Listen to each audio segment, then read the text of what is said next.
அப்புறம் வணக்கம். தமிழக முதலமைச்சரும் திமுக தலைவருமான மு.க.ஸ்டாலின் இன்று திமுக தேர்தல் அறிக்கை, அதாவது தேர்தல் வாக்குறுதிகளை அவர் வெளியிட்டிருக்கிறார். மொத்தமாக 517 வாக்குறுதிகள் அதில் இடம்பெற்றிருக்கிறது. அதில் 517 வாக்குறுதிகளாக இருந்தாலும் அதில் சில முக்கியமான வாக்குறுதிகள் மிகவும் பெரிய தாக்கத்தை ஏற்படுத்தும் என்று எதிர்பார்க்கப்படக்கூடிய வாக்குறுதிகளாக ஒரு 15 முக்கியமான வாக்குறுதிகளை பற்றி நாம் பார்க்க போகின்றோம்.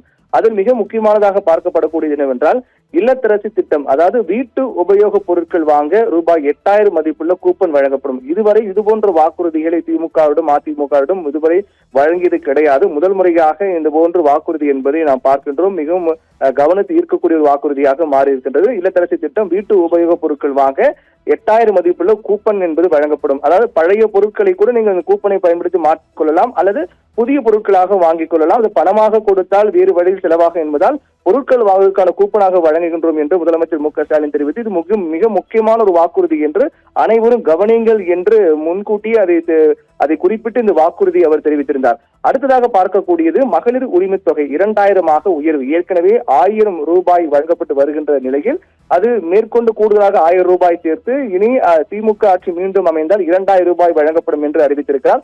முன்கூட்டி இந்த அறிவிப்பு என்பது திமுகவால் முதலமைச்சர் மு.க.ஸ்டாலின் தெரிவித்திருந்தார். 2000 ரூபாய் வழங்கப்படும் என்று தெரிவித்திருந்தார். அது தற்போது தேர்தல் அறிக்கையில் வெளியாகிற சூழ்நிலையில் அது மிக முக்கியமான வாக்குறுதியாக பார்க்கப்படுகின்றது. அடுத்ததாக மகளிர் சுய உதவிக் குழுக்களுக்கு ரூபாய் 5 லட்சம் மானியத்துடன் கடன் வழங்கப்படும். இது மகளிர் சுய உதவி குழுக்களை மேம்படுத்தும், கிராமப்புற மகளிரை மேம்படுத்தக்கூடியவும் அவர்களை ஊக்குவிப்பதற்காக கொண்டு வரப்படக்கூடிய மிக முக்கியமான வாக்குறுதியாக பார்க்கப்படுகின்றது. மகளிர் சுய உதவி குழுக்களுக்கு ரூபாய் 5 லட்சம் மானியத்துடன் கடன் வழங்கப்படும் என்று அறிவித்திருக்கிறார். அடுத்த மிக முக்கியமான வாக்குறுதியாக அடுத்த 5 ஆண்டுகளுக்குள் 10 லட்சம் புதிய வீடுகள் கட்டித்தரப்படும். மீண்டும் திமுக ஆட்சி அமைந்தால் அடுத்த 5 ஆண்டுகளுக்குள்ளாக 10 லட்சம் புதிய வீடுகள் கட்டித்தரப்படும் என்று அறிவித்திருக்கிறார். அடுத்த மிக முக்கியமான வாக்குறுதியாக முதலமைச்சருடைய மருத்துவ காப்பீடு திட்டத்தில் சேர ஆண்டு வருமானம் வரம்பு 5 லட்சமாகவும் காப்பீடு தொகை என்பது ரூபாய் 10 லட்சமாக உயர்கிறது. இது மிக முக்கியமான ஒன்றாக பார்க்கப்படுகிறது. முதலமைச்சருடைய காப்பீடு என்பது பல பேருக்கு மிகப்பெரிய உதவியாக இருந்து வரக்கூடிய சூழ்நிலையில் இனி அடுத்த மீண்டும் திமுக ஆட்சி அமைந்தால் முதலமைச்சருடைய மருத்துவ காப்பீடு திட்டத்தில் சேர ஆண்டு வருமான வரம்பு ரூபாய் 5 லட்சமாகவும் காப்பீடு தொகை என்பது ரூபாய் 10 லட்சமாக உயர்கிறது என்று அறிவிப்பு அந்த தேர்தல் அறிக்கையில் வெளியிட்டிருக்கிறார். அதன் தொடர்ச்சியாக மிக முக்கியமான அறிவிப்பாக பார்க்கப்படக்கூடியது புதுமை பெண் தமிழ் புதல்வன் திட்டத்தின் கீழ் வழங்கப்படக்கூடிய உதவித்தொகை 1500 உயர்கிறது. அதாவது உயர்கல்வி படிக்கக்கூடிய மாணவ மாணவிகளுக்கு அவர்களை ஊக்கப்படுத்தக்கூடிய வகையிலும் அவர்களுக்கு ஒரு சிறிய அளவிலான செலவுகளை பூர்த்தி செய்யக்கூடிய வகையிலும் வழங்கப்படக்கூடிய தொகையாக இந்த புதுமை பெண் மற்றும் தமிழ் புதல் திட்டத்தின் கீழ் மாதம் 1000 ரூபாய் வழங்கப்பட்டு வருகின்றது. இனி அடுத்து மீண்டும் திமுக ஆட்சி அமைந்தால் அந்த 1000 ரூபாய் வழங்கப்படக்கூடிய தொகை என்பது 1500 500 ரூபாய் மேற்கொண்டு உயர்த்தி 1500 புதுமை பெண் மற்றும் தமிழ் புதல் திட்டத்தின் கீழ் வழங்கப்படக்கூடிய உதவி என்பது 1500 வழங்கப்படும் என்று அறிவித்திருக்கிறார். அடுத்து மிக முக்கியமாக பார்க்கப்படக்கூடியது நான் முதல்வன் திட்டத்தில் மாதம் ரூபாய் 1500 உதவித்தொகையோடு 6 மாத கால சிறப்பு பயிற்சி. இது நான் முதல் திட்டம் என்பது முதலமைச்சருடைய கனவு திட்டம் என்று அறிவித்து அதை கொண்டு வந்து பல பேர் அதன் மூலமாக பயன்பெற்று மிகப்பெரிய இடத்திலாம் இருக்கிறார்கள். அது தொடர்ச்சியாக தமிழக அரசால் குறிப்பாக முதலமைச்சர் மு.க.ஸ்டாலினால் பெருமையாக சொல்லப்பட்டு வரக்கூடிய ஒரு திட்டமாக நான் முதல்வன் திட்டம் இருக்கிறது. அந்த திட்டத்தில் மாதம் 1500 உதவித்தொகை வழங்குவதோடு மட்டுமல்லாமல் 6 மாத கால சிறப்பு பயிற்சி வழங்கப்படும். அது இன்னும் மேம்படுத்துவதற்காக இது போன்ற ஒரு வாக்குறுதியாக வெளியிடப்பட்டிருக்கிறது என்றும் இதை நாம் பார்க்க வேண்டியிருக்கின்றது. அடுத்து உயர்கல்வியில் பயிலக்கூடிய 35 லட்சம் மாணவர்களுக்கு இலவச லேப்டாப் வழங்கப்படும் என்று தெரிவித்திருக்கிறார். ஏற்கனவே இந்த லேப்டாப் வழங்கப்படும் என்று தெரிவிக்கப்பட்டு அதன் ஒரு பகுதியாக வழங்கப்பட்ட நிலையில் மேற்கொண்டு அடுத்து மீண்டும் திமுக ஆட்சி அமைந்தால் உயர்கல்வி பயிலக்கூடிய 35 லட்சம் மாணவர்களுக்கு இலவச லேப்டாப் வழங்கப்படும் என்று தெரிவித்திருக்கிறார். உயர்கல்வி முடித்துவிட்டு சென்ற மாணவர்களுக்கு வழங்கப்பட்ட நிலையில் தற்போது உயர்கல்வி பயிலக்கூடிய மாணவர்களுக்கு 35 லட்சம் மாணவர்களுக்கு இலவச லேப்டாப் வழங்கப்படும் என்ற அறிவிப்பும் வெளியாகிறது.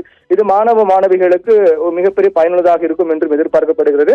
அடுத்ததாக அனைத்து தொகுதிகளிலும் முதல்வர் படைப்பகங்கள் மாவட்டம் தோறும் நவீன வசதிகளோடு விளையாட்டு அரங்கு அமைக்கப்படும் என்றும் வாக்குறுதியாக வெளியாக இருக்கிறது. ஒவ்வொரு தொகுதி 234 தொகுதி இருக்கக்கூடிய நிலையில் ஒரு தொகுதிக்கு முதல்வர் படைப்பகம் அமைக்கப்படும் என்றும் அதே போன்று ஒவ்வொரு மாவட்டத்துக்கு நவீன வசதிகளோடு விளையாட்டு அரங்கு அமைக்கப்படும் என்றும் தெரிவித்திருக்கிறார். விளையாட்டை ஊக்குவிக்கக்கூடிய வகையில் இந்த ஒரு தேர்தல் அறிக்கை என்பது வெளியாக இருக்கிறது. அதே போன்று படிப்பு திறனை மேம்படுத்தக்கூடிய வகையிலும் பொது புத்தகங்கள் பாட புத்தகங்களையும் தாண்டி பொது புத்தகங்கள் பொது அறிவு புத்தகங்கள் மற்றும் வரலாற்று புத்தகங்கள் போன்ற பாட புத்தகங்கள் தாண்டி இருக்கக்கூடிய புத்தகங்கள் படித்துக் கொள்கிற வகையில் அனைத்து தொகுதிகளிலும் முதல்வர் படைப்பகம் அமைக்கப்படும். அதே போல மாவட்டம் தோறும் நவீன வசதிகளோடு விளையாட்டு அரங்கு அமைக்கப்படும் என்றும் தெரிவித்திருக்கிறார்.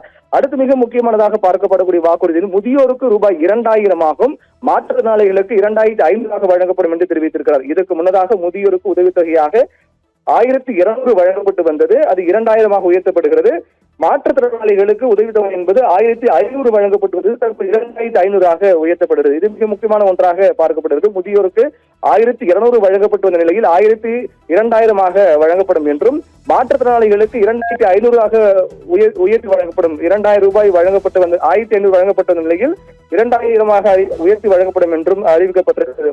முதியோர் உதவித்தொகை 1200 இருந்து 2000 உயர்கிறது. மாற்றுத்திறனாளிகளுக்கான உதவித்தொகை 1500 இருந்து 2500 உயர்கிறது. இது மிக முக்கியமான ஒன்றாக பார்க்கப்படுகின்றது. அதற்கு அடுத்ததாக நெல் குவிண்டால் ரூபாய் 3500 கரும்பு டன்னுக்கு 4500 கொள்முதல் விலை உயர்த்தப்படுகிறது. இது நீண்ட காலமாக விவசாயிகள் வைக்கப்படும் மிக முக்கியமான கோரிக்கையாக இருக்கிறது. அது நிறைவேற்றக்கூடிய பொருட்டு நெல் குவிண்டாலுக்கு ரூபாய் 3500 கரும்பு டன்னுக்கு 4500 கொள்முதல் விலை உயர்த்தப்படுகிறது. அடுத்து மீன்பிடி தடைக்கால சிறப்பு நிவாரண தொகை என்பது 8000 வழங்கப்பட்டு வந்தது இதுவரையிலும். ஆனால் மீண்டும் திமுக ஆட்சி அமைந்தால் 8000 இருந்து 12000 உயர்த்தப்படும். இது ஏற்கனவே முதலமைச்சர் மு க ஸ்டாலின் தெரிவித்திருந்தார். அது தற்போது தேர்தல் அறிக்கையில் வெளியாக இருக்கிற சூழ்நிலையில் மிக முக்கியமான வாக்குறுதியாக தேர்தல் அறிக்கை ஒன்றாக பார்க்கப்படுகிறது. மீன்பிடி தடைக்கால சிறப்பு நிவாரண தொகை 8000 இருந்து 12000 உயர்த்தப்படும் ஒன்று. அடுத்து மிக முக்கியமான ஒன்று, 1.5 லட்சம் அரசு பணி காலியிடங்கள் உடனே நிரப்பப்படும். அரசு பணி என்பது பல பேருடைய கனவாக இருக்கக்கூடிய சூழ்நிலையில் திமுக ஆட்சி மீண்டும் அமையக்கூடிய பட்சத்தில் 1.5 லட்சம் அரசு பணி காலியிடங்கள் உடனே நிரப்பப்படும் என்ற தேர்தல் வாக்குறுதி இடம்பெற்றிருக்கிறது. அடுத்து மிக முக்கியமாக பெண்கள் வேலைக்கு செல்வது எளிதாக்குவதற்காக 1000 குழந்தைகள் காப்பகங்கள் அமைக்கப்படும். அதாவது குழந்தைகள் பெண்கள் பார்த்துக் கொள்ள வேண்டும் என்பதற்காக பல பெண்கள் வேலைக்கு செல்லக்கூடிய சிரமம் ஏற்படுகிறது.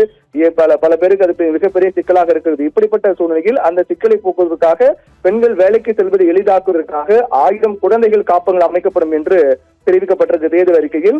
அதுக்கு பிறகு மிக முக்கியமான தேர்தல் அறிக்கையாக பார்க்கப்படக்கூடியது 11 மாவட்ட அரசு மருத்துவமனைகளில் புற்றுநோய் சிகிச்சை மையம் அமைக்கப்படும் என்பது மிக முக்கியமான ஒன்றாக 11 மாவட்ட அரசு மருத்துவமனைகளில் புற்றுநோய் சிகிச்சை மையம் அமைக்கப்படும் என்ற தேர்தல் வாக்குறுதி தமிழக முதலமைச்சர் மு க ஸ்டாலின், திமுக தலைவரும் தமிழக முதலமைச்சர் மு க ஸ்டாலின் வெளியிட்டிருக்கிறார். இதுபோன்று 517 வாக்குறுதிகள் வெளியாக இருக்கிறது.